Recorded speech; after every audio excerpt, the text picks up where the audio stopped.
Hermanos, muy buenos días. Un saludo a todos ustedes aquí desde California. Hoy día es abril 6 del 2025. Tengo las 8 de la mañana con un minuto. Si están ahí, por favor me avisan si pueden escucharme bien. Quiero saber que la audición esté perfecta. Voy a poner aquí. ¿Se escucha bien, Alma? A ver, quiero saber que se escucha perfectamente bien, porque a veces me dicen que el volumen no se escucha o se escucha bajo, y no quiero tener ese percance, porque tengo todo el volumen en este momento, se escucha perfectamente. Muy bien, ok, gracias, Alma. Muy bien, vamos a leer la Biblia en el Salmo. A ver, ¿qué Salmo? El Salmo que había puesto en el grupo, perdón, en Facebook es, a ver, vamos a ver qué Salmo fue. El Salmo 7. Tengo conmigo aquí Salmo 7. Vamos a ver. Vamos a leer el Salmo número 7.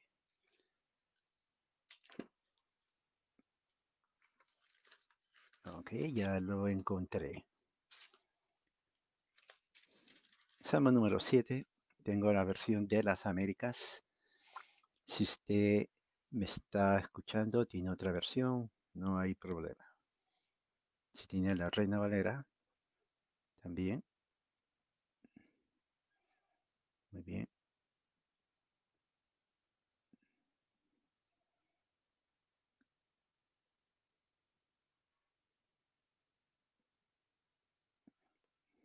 Se escucha perfectamente. Bien, entonces Salmo 7 dice así. Aquí tengo.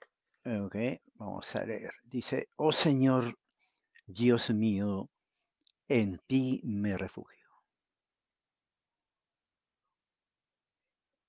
Sálvame de todos los que me persiguen y líbrame. No sea que alguno desgarre mi alma cual león y me despedace sin que haya quien me libre.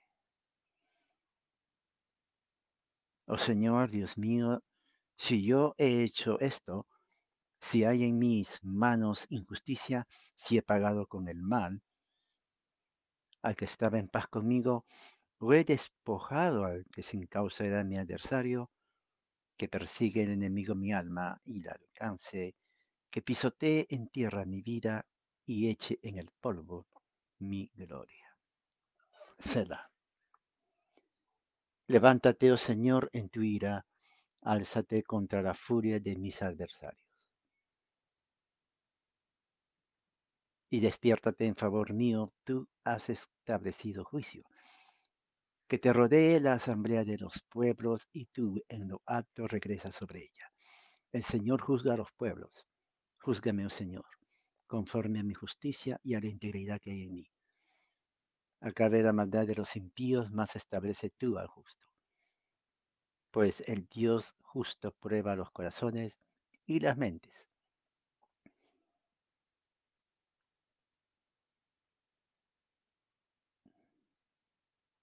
Mi escudo está en Dios, que salva a los rectos de corazón.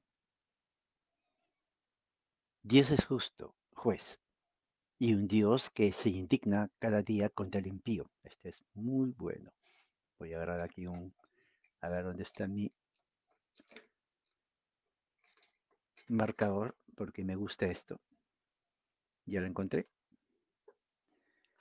Repito, Dios es juez justo y un Dios que se indigna cada día contra el impío. O sea, la idea de Dios ama al pecador, pero odia el pecado no es bíblica. Aquí está. Dios se indigna cada día contra el impío. Y si el impío no se arrepiente, él afilará su espada, o sea, lo matará. Afilar espada es un hebraísmo que significa lo va a matar. Así que si alguien dice, no, pero Dios es tan bueno que no va a castigar a nadie. Bueno, déjeme decirle que la Biblia enseña algo totalmente diferente. Tensado y preparado está su arca, o sea, listo a disparar. Ha preparado también sus armas de muerte. ¿De quién está hablando? De Dios. Armas de muerte significa juicio. ¿Ok? Juicio. Hace de sus flechas saetas ardientes. O sea, esto es tremendo. ¿De quién está hablando? De Dios, de Jehová, de Yahweh.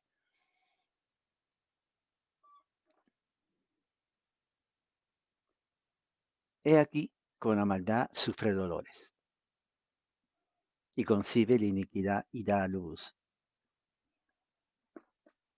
el engaño. Ha cavado una fosa y la ha ahondado, y ha caído en el hoyo que hizo. Su iniquidad volverá sobre su cabeza, ese es el impío, y su violencia descenderá sobre su coronilla. Eso es juicio. Daré gracias al Señor conforme a su justicia. Cantaré alabanzas al nombre del Señor, el Altísimo. Vamos, versículo 17, otra vez dice, daré gracias al Señor. Mire, conforme a su injusticia. ¿No? Daré gracias al Señor conforme a su injusticia. Perdón, a su justicia. Y cantaré alabanzas al nombre del Señor el Altísimo. Eso David termina aquí este salmo, Salmo 7, pero es un salmo que va de acuerdo al tiempo que estamos viviendo. Estamos viviendo ya tiempos muy, pero muy peligrosos. Ahora, siempre hubo tiempos peligrosos, eso no se discute, ¿no? La gente dice, no, pero siempre hubo eso. Sí, siempre hubo eso cuando Caín mató a Abel y empezó los problemas. Y eso que eran dos en ese entonces. Pero a medida que la humanidad se multiplicó, Génesis lo dice, la maldad de los hombres era demasiado. Dice que Dios se arrepintió de haber creado al hombre. Fíjese, ¿hasta dónde llegó esto? Estamos hablando más de 4.000 años atrás. Mucha gente lo pone inclusive más de 6.000 años.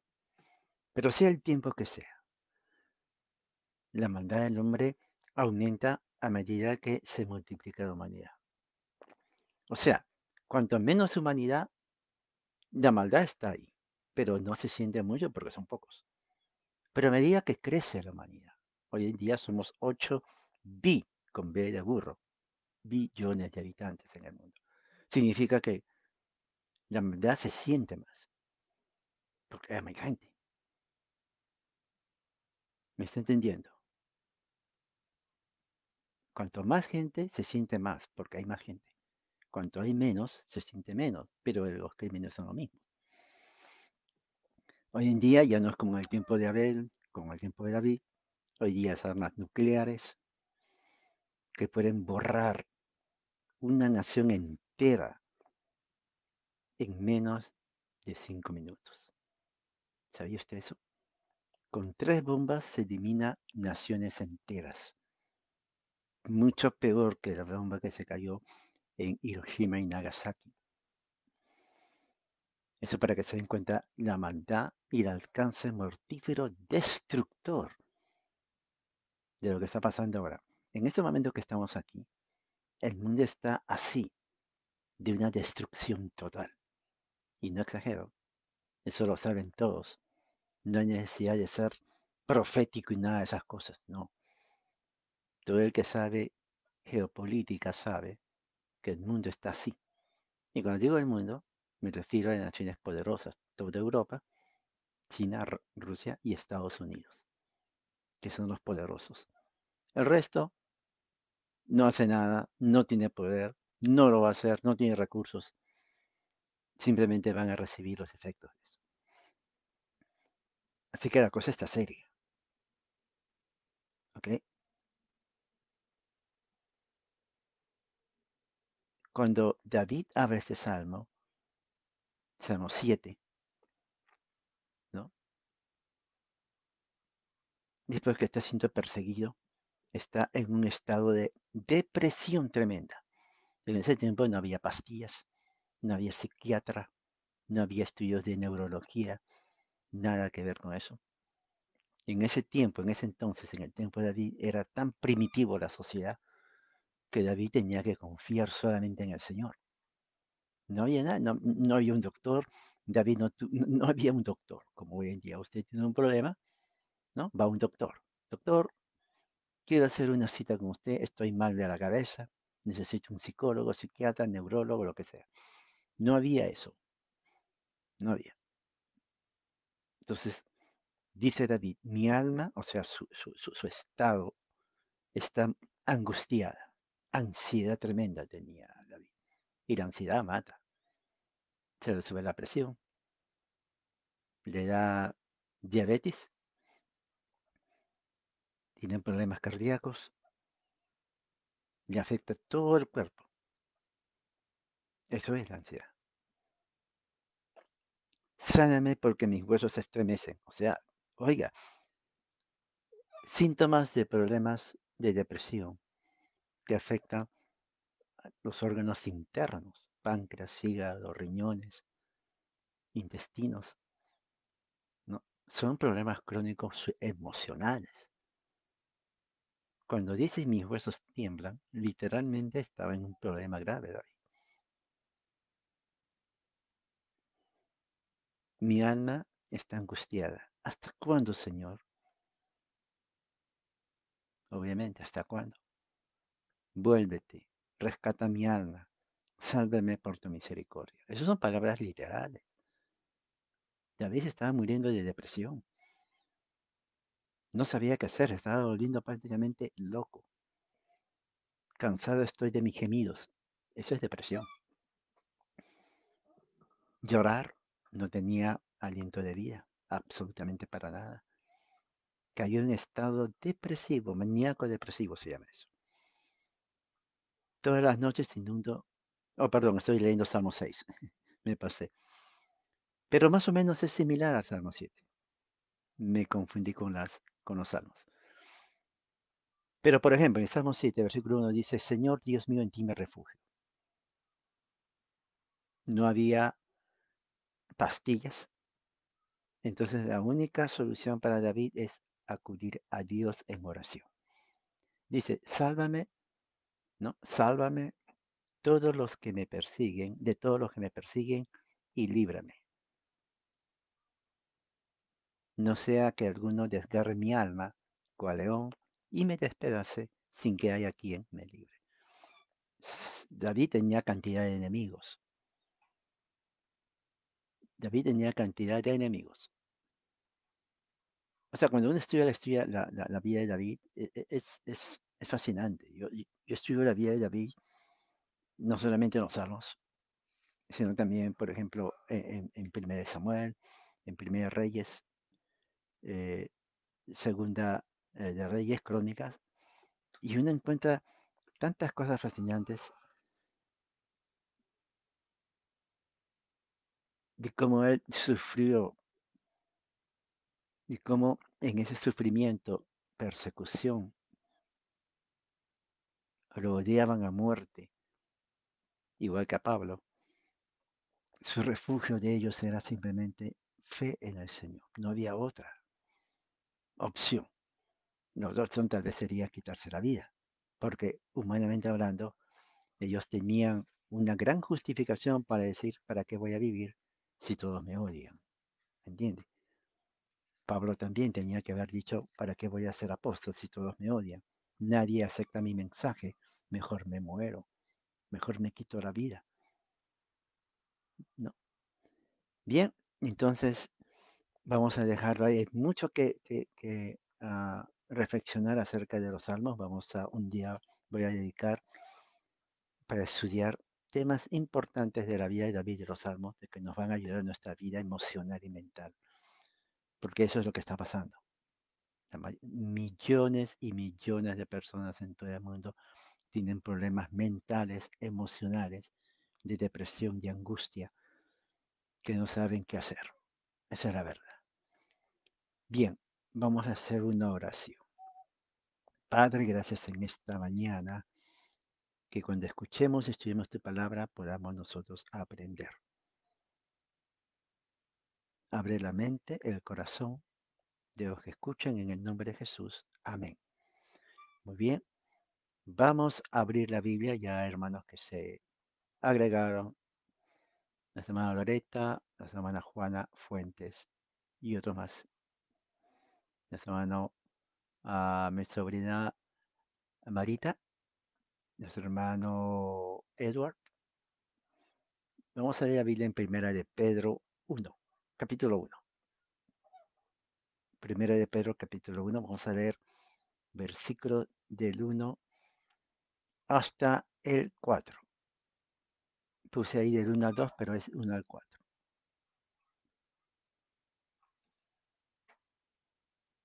¿Ok? Primera de Pedro. Tengo la Biblia aquí en la pesita. Y también tengo la Biblia bilingüe, que aquí está. Y aparte tengo en la internet todas las Biblias, todas las versiones en español. Así que vamos a leer Primera de Pedro.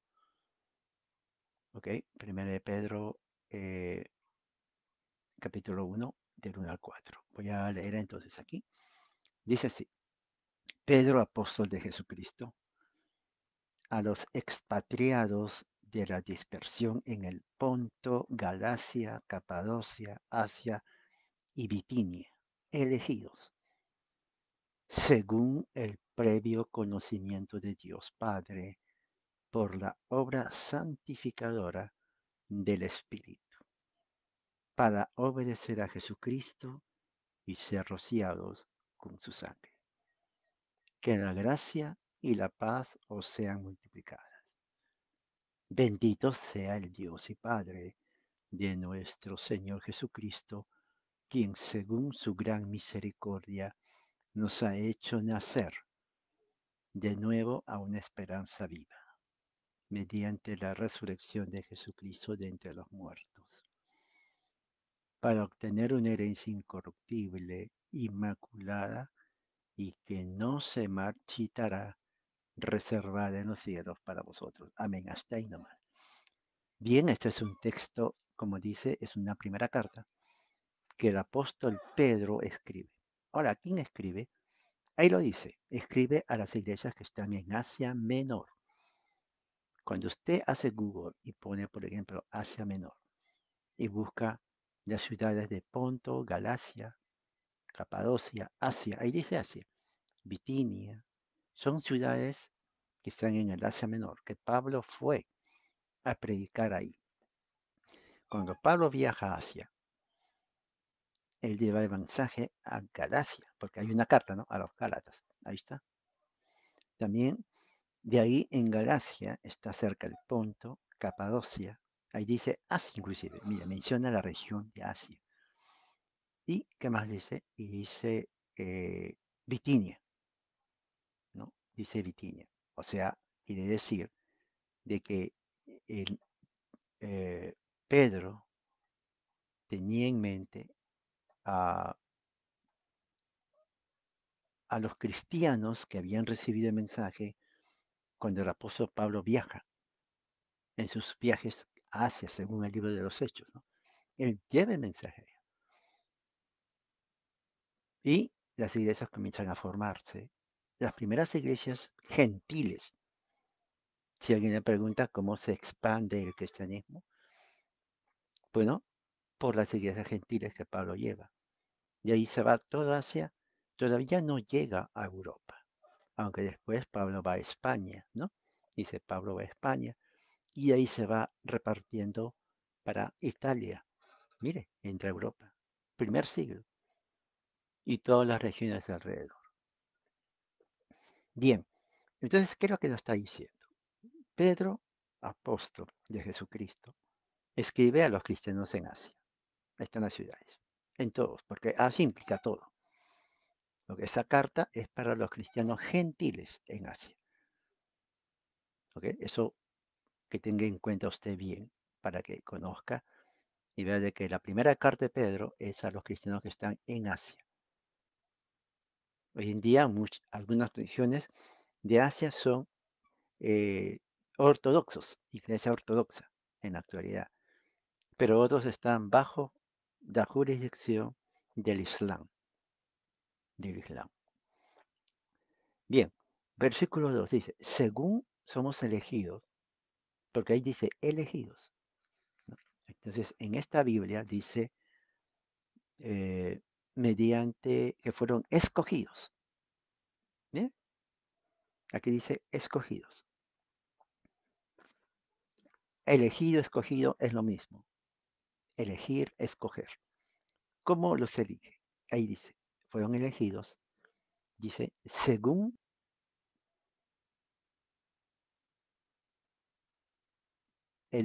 o de acuerdo, vamos a ver, o según el previo conocimiento de Dios Padre. Según el previo. Ahora, la palabra según, o como dice acá, mediante, es una palabra en hebreo, en griego, que se pronuncia kata, K-A-T-A, kata. Pero es una eh, proposición eh, que implica de acuerdo a o en base a, y aquí está,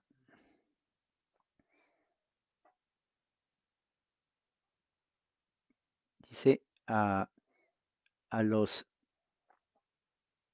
eh, en conformidad, dice aquí en los estudios, significa en conformidad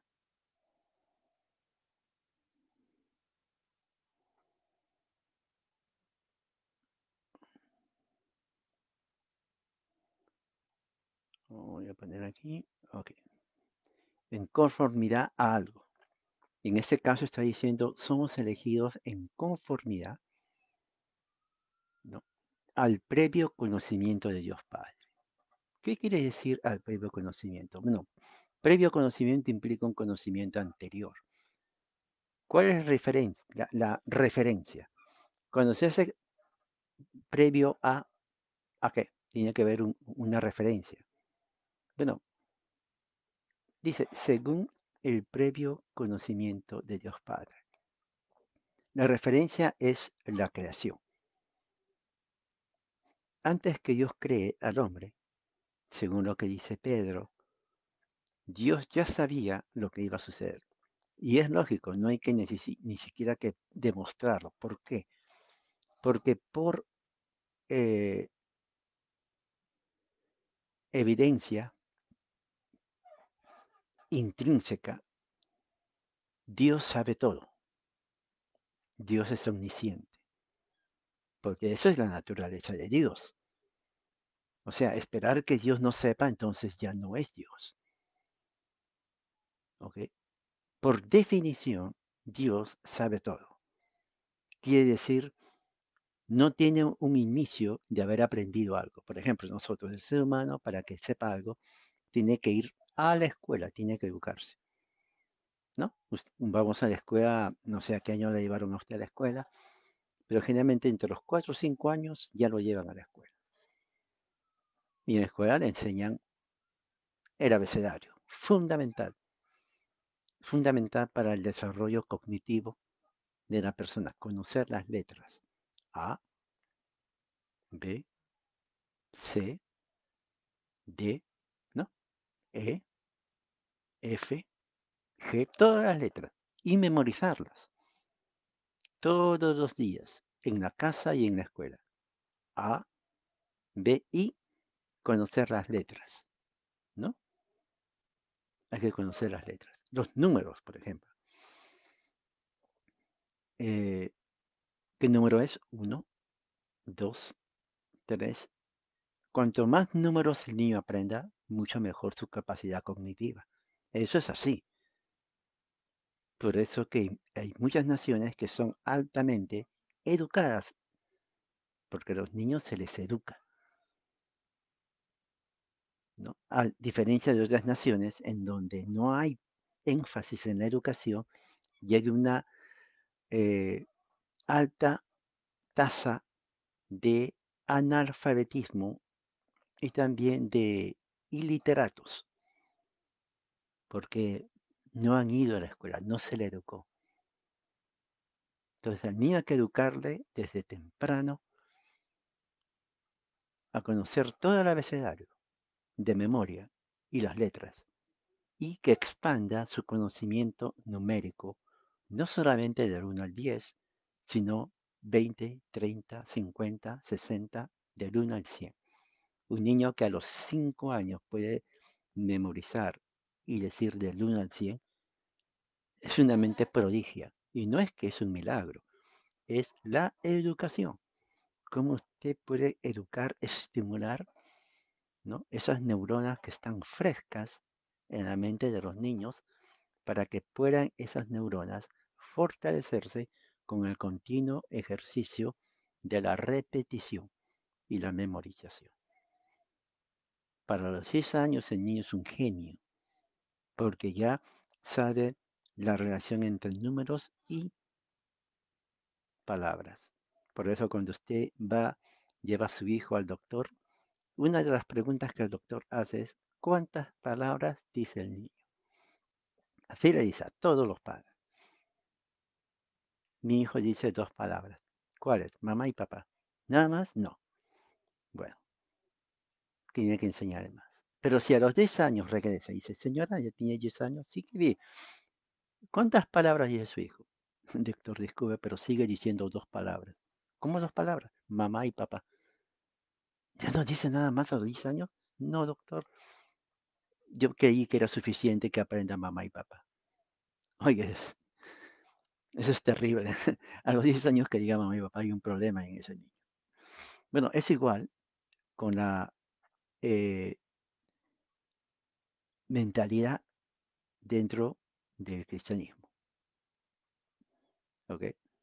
El previo conocimiento significa o está en relación a que Dios, como ser divino, espiritual, que no tiene creación, que no tiene principio, que no tiene un inicio, que no hay una causa de haber creado a Dios.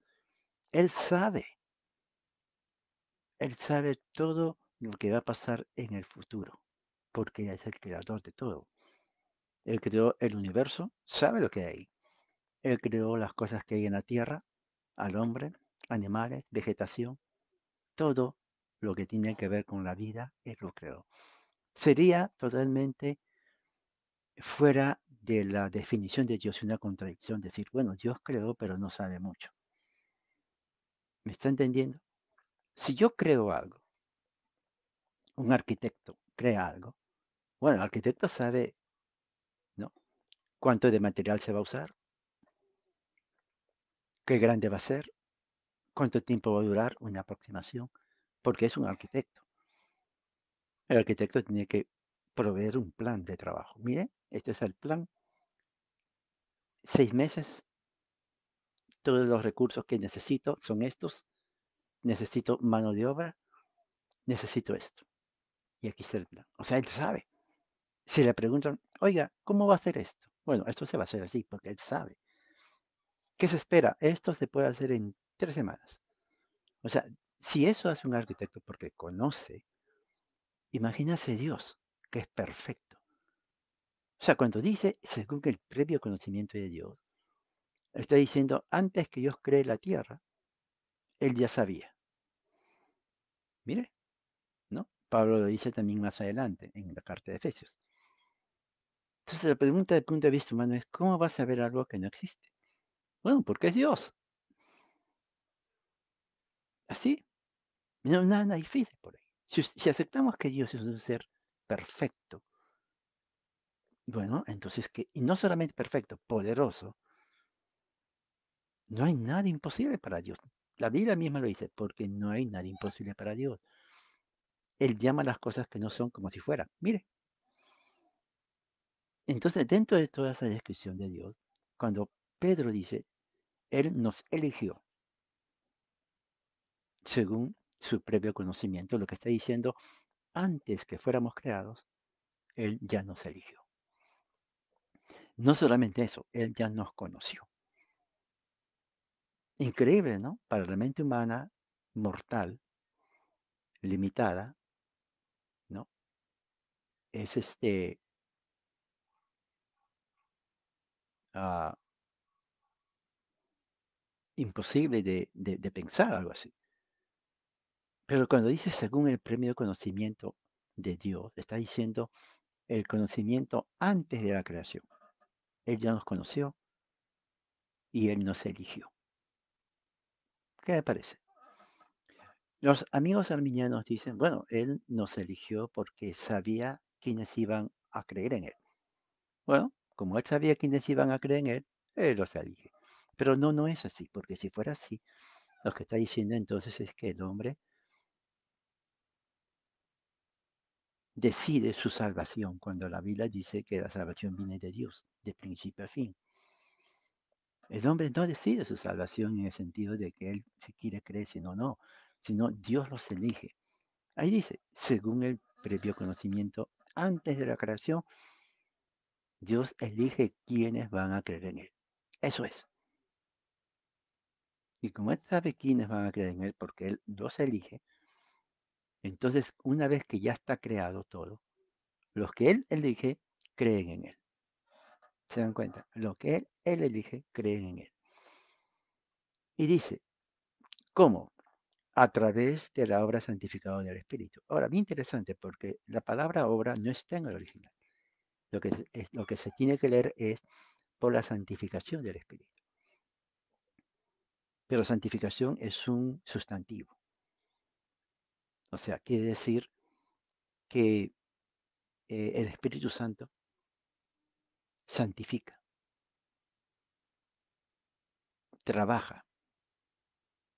Es otra forma de decir. Santificar es separar para Dios. Entonces, cuando Dios elige a los que van a creer en Él, entonces, una vez que son creados, nosotros, el Espíritu Santo nos separa. A ver, ¿cómo lo hago? Voy a poner otro ejemplo de los que tengo acá. Tengo acá. Supongamos que aquí estamos, la humanidad. Él, antes que nos cree, Él ya nos elige. Y no hay nadie. No hay nadie ahí para que digamos, bueno, ¿dónde están? Él elige antes de la creación. Una vez que somos creados, Él nos elige o se hace realidad a través de la obra santificadora del Espíritu, como separando. Lo eligió. Porque santificar es separar. De todos los separa. Eso es santificar. Ponerlo aparte. ¿Se dan cuenta? ¿Con qué propósito? Ahí está el propósito. Para obtener, perdón, para obedecer a Jesucristo. Ahí dice. Y ser rociados con su sangre. Entonces el propósito de la elección de Dios, ¿no? El propósito de la elección de Dios a través de su Espíritu Santo es que nosotros, es, dice, obedezcamos a Jesucristo. Propósito. Y al mismo tiempo entremos al pacto de Dios. Vamos a ver, propósito. ¿Cuál es el propósito de Dios al elegirnos en Cristo? Es que nosotros obedezcamos a Jesucristo. Subraya esa parte. No, subraya. Versículo 2. Ahí nos está diciendo en un solo versículo todo el plan de Dios. Él nos elige antes de la fundación del mundo para ser elegidos y lo hace a través del Espíritu Santo. El Espíritu Santo nos separa. Santificar es separar.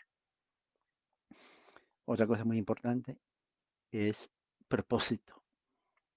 El propósito de nuestro llamado es para obedecer a Jesucristo. ¿Ok? Para obedecer a la proposición para significa una proposición de propósito. La obediencia significa someternos a la autoridad de Jesús. O sea, no podemos creer en Cristo y hacer lo que nos da la gana. Eso no existe. Eso no existe. Realmente está en la Biblia. Si Dios nos elige, es para obedecerle. Ahí lo dice. Mira lo que dice, subrayo, versículo 2. Ahí está, subrayo. Que nadie le engañe. Usted tiene ahí el Evangelio en un solo texto. Tiene todo. Así que si alguien le dice a usted, explícame la fe cristiana en un minuto. Usted no va a estar diciendo, ay, pero qué difícil me la puso. No, no, no. Al contrario, sienta feliz y diga, bueno, te lo voy a decir en menos de un minuto. Primera de Pedro 1:2. Dice que Dios, antes de la fundación del mundo, nos elige, nos separa por su Espíritu Santo para obedecerlo. Ya está, se acabó. Eso es. Y no está engañando ni está inventando. Eso está en la Biblia. ¿Se dan cuenta? Fácil. Difícil de a veces hacerlo, pero ahí está. Pero y no solamente eso. Dice obedecerlo, pero tenemos que entrar en el pacto. ¿Pero dónde dice eso de entrar en el pacto? Ahí lo dice, rociados con su sangre. Pero ahí no dice que dice entrar en el pacto. Claro, porque estamos hablando, la Biblia que tenemos es una traducción del griego al español. Y además, el contexto que fue escrito la Biblia fue en el contexto pactual hebraico. Nosotros estamos en Sudamérica, Latinoamérica, siglo XXI, no hablamos nada de griego, apenas hablamos bien el español, no entendemos nada del contexto y así queremos entender lo que dice la Biblia. Nada que ver. No, no, no, eso es terrible. ¿Qué significa cuando dice Pedro ser rociados con su sangre? El propósito. Porque ahí dice que el propósito es ser rociados con su sangre. Entonces, no, yo me imagino, por ejemplo, aquí tengo una botella de agua. Siempre llevo conmigo agua. El doctor me dijo que tengo que tomar 8 de estas botellas. 75% del cuerpo es líquido. Me dice, César, 75% del cuerpo es líquido. Significa que todo tu organismo, tus neuronas, tu cerebro, tu corazón, tus pulmones, los nervios, todas tus arterias necesitan estar continuamente fluyendo con oxígeno. El agua trae oxígeno. Entonces, todo eso tiene como resultado de que tu salud va a estar mejor y tienes que tomar mucha agua. ¿Ok? Eso se los digo de paso.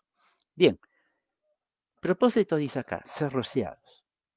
Bueno, si el propósito es ser rociados, tengo que buscar dónde puedo encontrar la sangre de Cristo. ¿Para qué? Voy a taparlo bien. Para que cuando lo encuentre, la sangre de Cristo, pues me rocee.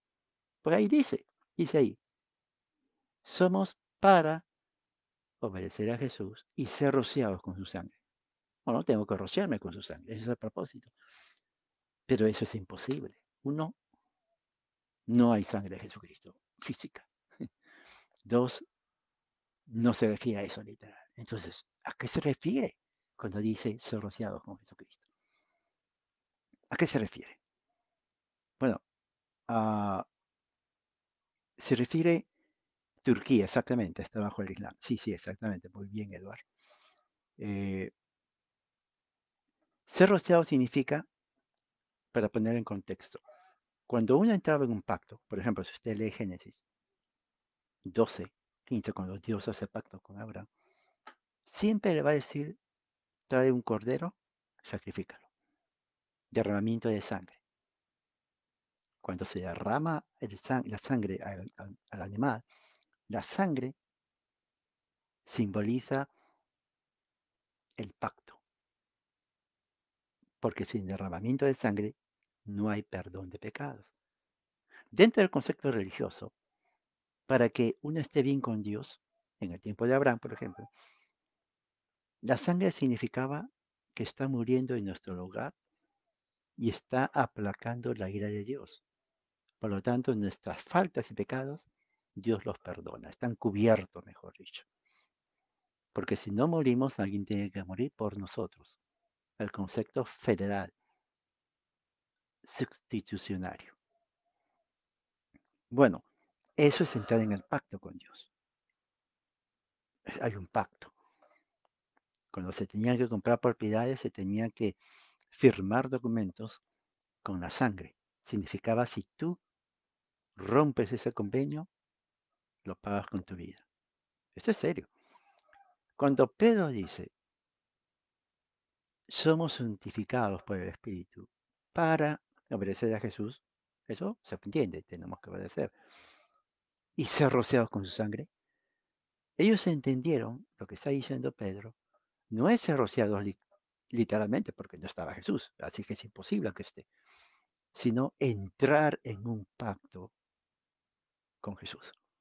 O sea, entrar en el pacto de gracia o nuevo pacto, mejor dicho. Y para entrar en el nuevo pacto significaba que hay un pacto de sangre. El que lo hizo fue Jesús, por eso dice, son rociados con su sangre. Cuando Jesús murió en el Calvario, derramó su sangre, él mismo lo dice, esta sangre es el nuevo pacto. Mire, esta sangre es el nuevo pacto. ¿Se dan cuenta? Entonces, el que obedece a Jesús por la fe, ya es rociado por fe con la sangre de Cristo, el cual significa estoy en el pacto de gracia, en el nuevo pacto. Qué hermoso, ¿no? A mí me llena de asombro. A eso se refiere Pedro, rociados con su sangre. Porque el que no está rociado con su sangre, dice Pablo, está bajo la ira de Dios. Vamos a pensar eso, las ramificaciones espirituales. O sea, no es solamente, oh, yo creo en Cristo. La fe en Cristo demanda obediencia. Y lo dice Pedro, obediencia y entrar en el pacto. El que no está rociado por la sangre de Cristo no está en el pacto. La salvación es pactual. El que está fuera del pacto, dice Dios a Abraham, todo aquel que no es circuncidado será cortado de mi pueblo. Eso fue dicho a Abraham hace más de 3000 años. Es vigente hasta ahora.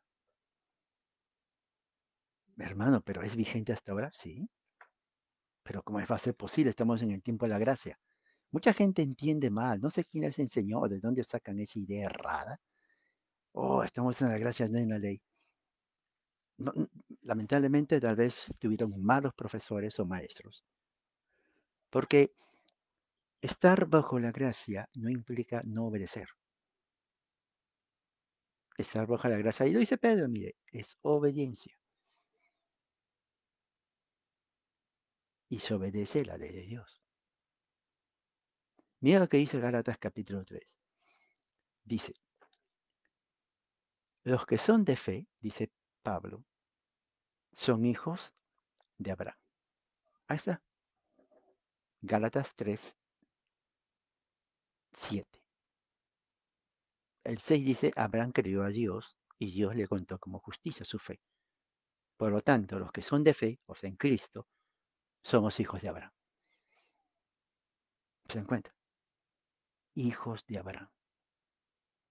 Y en la casa de Abraham, como en toda casa antigua, hay reglas, ¿no? Usted en su casa tiene reglas, yo tengo reglas.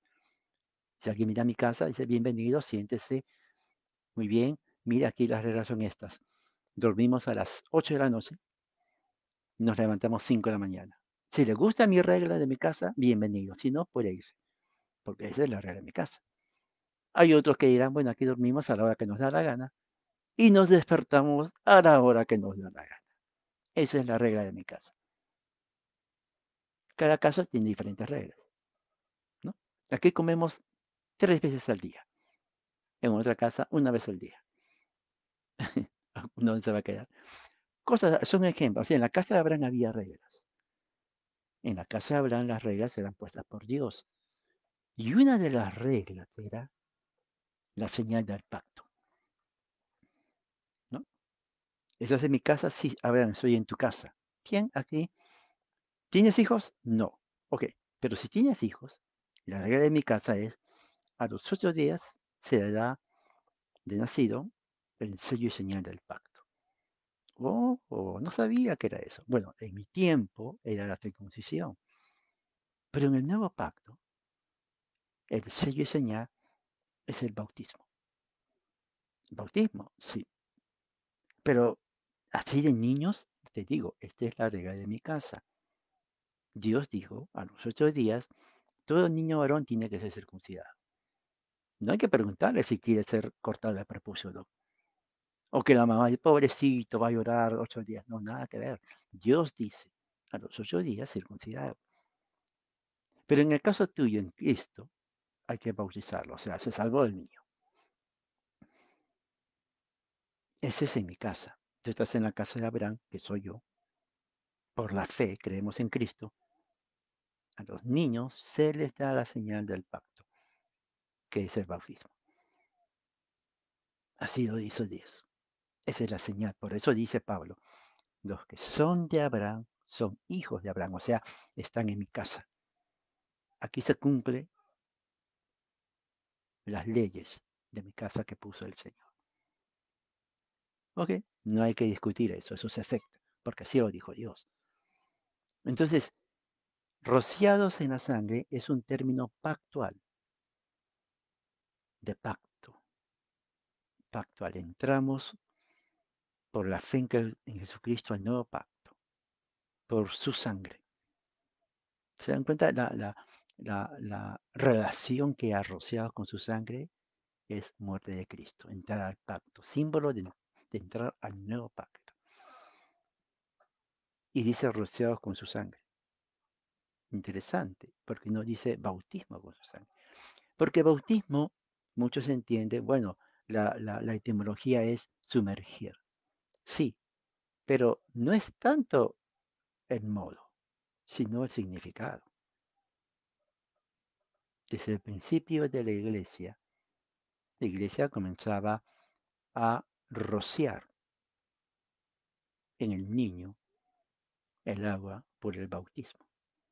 O sea, eso no lo inventó Juan 23 o el Papa Francisco o el Papa Pablo, no, no, no, nada de eso. Eso viene de antigüedad. Si quiere usted lo bautiza en sumersión, pero no tiene que ser en sumersión, como tiene que ser.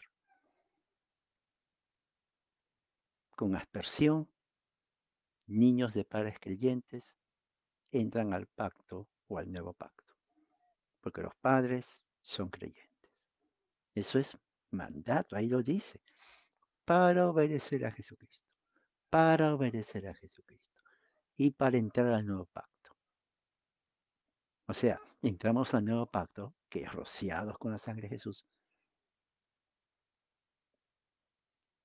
cuando ponemos fe en Jesucristo, que significa el Espíritu Santo nos separa. Eso es lo que está hablando Pedro. Me está entendiendo perfectamente bien. Porque esto lo voy a repetir. Yo sé que si usted es evangélico, no entiende eso porque dijeron, oh, eso del papado, que bautismo. No hay que ver, aquí no entra el papa para nada. Esto lo hemos practicado todas las iglesias católicas, ortodoxas, presbiterianas, reformadas, luteranas, metodistas, anglicanas, episcopales. No es algo sacado de un cuento de hadas, es lo que enseña la Biblia. Otra cosa muy importante dice en, en este Primera de Pedro, aquí está, dice versículo 3, bendito sea el Dios y Padre de nuestro Señor Jesucristo, igual que dice Pablo. O sea, parece como que la idea, ¿no? Cuando dice la idea de, eh, vamos, está acá,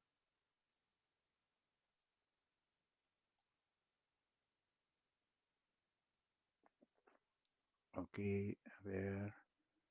Voy a ver si puedo compartir. Dice aquí se puede compartir. Mm, ujú.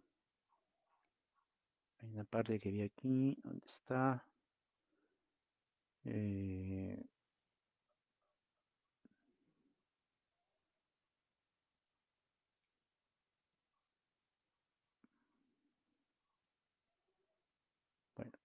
No lo vi por aquí, pero en fin, ok.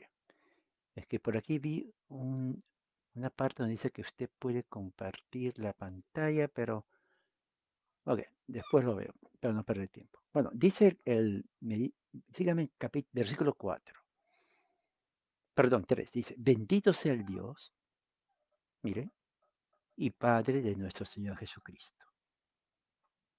Aquí empieza, bendito sea el Dios y Padre de nuestro Señor Jesucristo.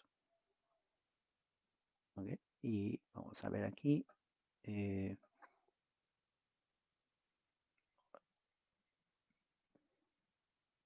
Perdón, a ver, ¿dónde está aquí? 3, aquí está. Quiero ver.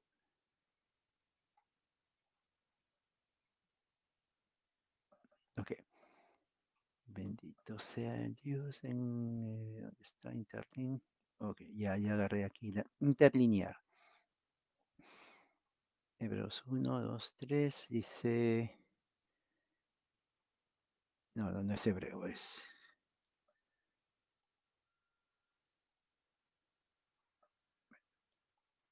mm, Ok, ya encontré. 2, 3. Dice, bendito significa eulogeto, de donde viene la palabra eulogía.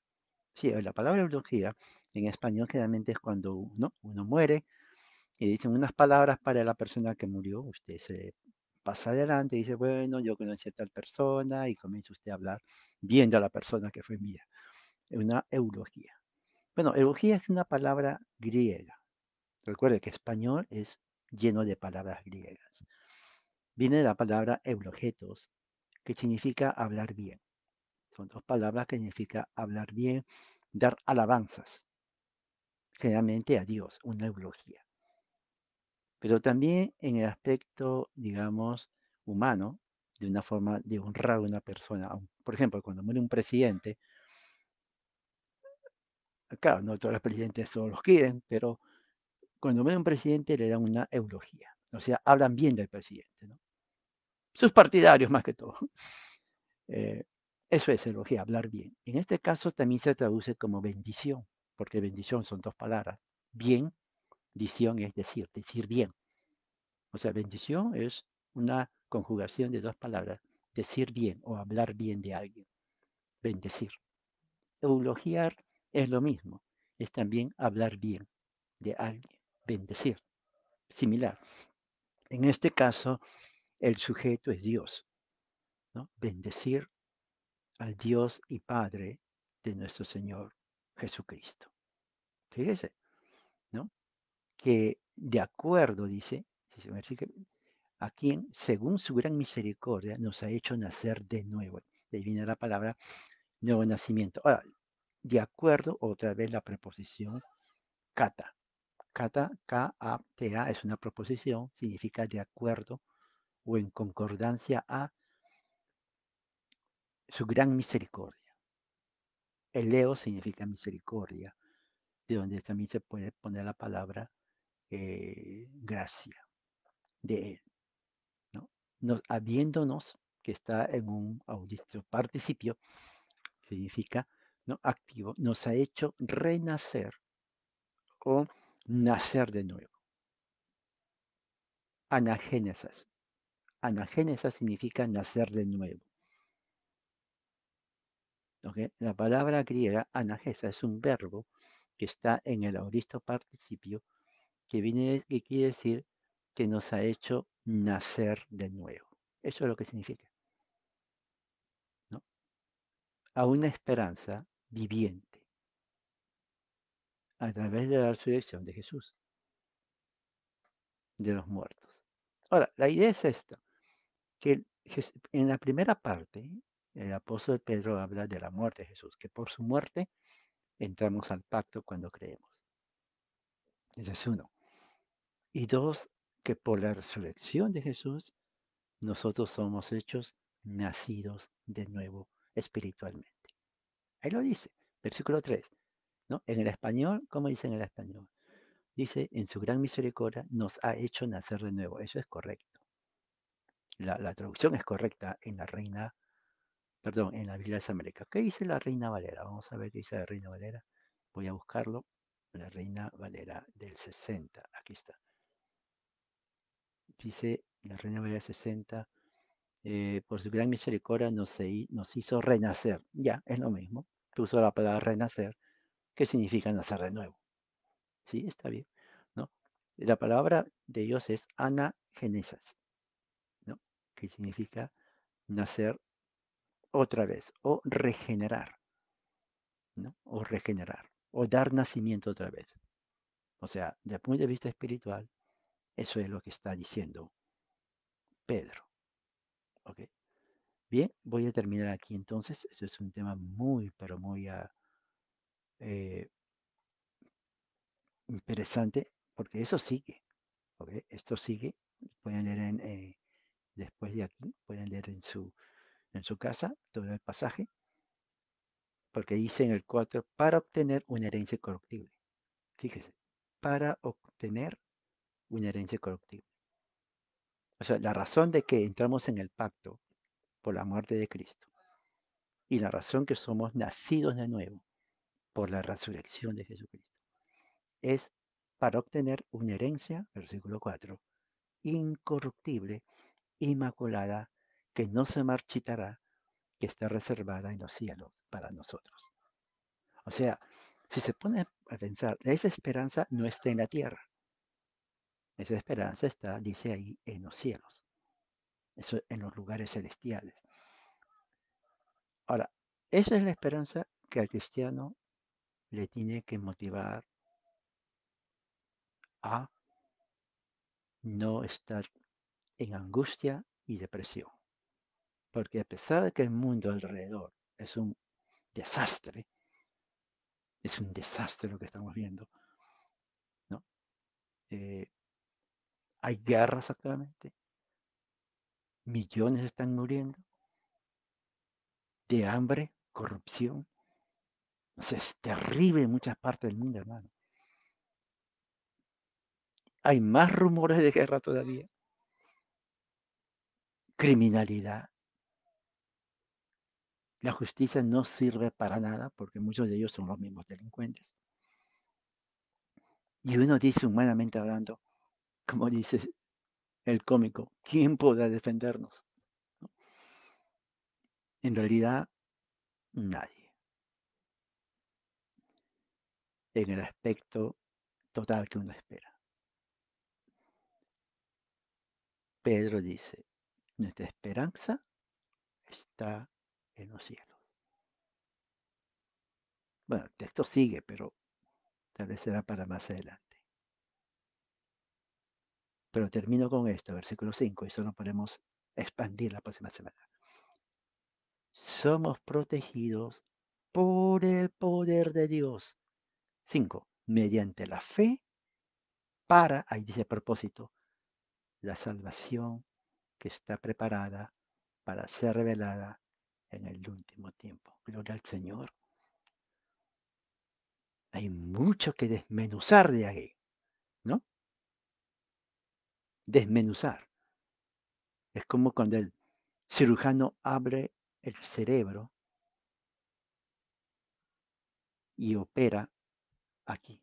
¿Nunca han visto eso? Pueden verlo en YouTube, creo que está ahí.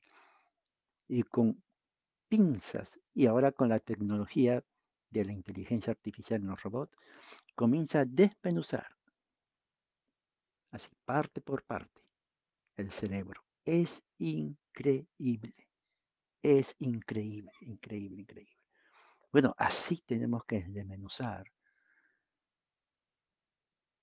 las escrituras, porque hay mucho que abrir con pinza de cirujano. Bien, entonces vamos a terminarlo aquí. Vamos a hacer una oración para que haya sido de mucha bendición esta carta de Primera de Pedro. Oremos, por favor. Padre, eres un Dios grande, poderoso, lleno de amor, de misericordia. Gracias por tu palabra, por el Espíritu Santo que nos has dado para poder entender tu palabra según tu voluntad perfecta, tu voluntad que no cambia, incambiable, tu voluntad, Señor, poderosa. que se cumple a través de los siglos y siempre se va a seguir cumpliendo. Allá llegar a nuestra mente y corazón. Que este día, Señor, lo dediquemos a ti. En el nombre de Jesucristo, en su nombre oramos. Amén. Muy bien. Entonces, hermanos, les digo de que tengan un eh, excelente día del Señor y hagan tiempo para que terminen todo ese capítulo de 1 de Pedro, es increíble. Y si se lo leen todo, mejor. Eso sí lo recomiendo, ¿ok? Que la gracia del Señor sea con todos ustedes. Amén.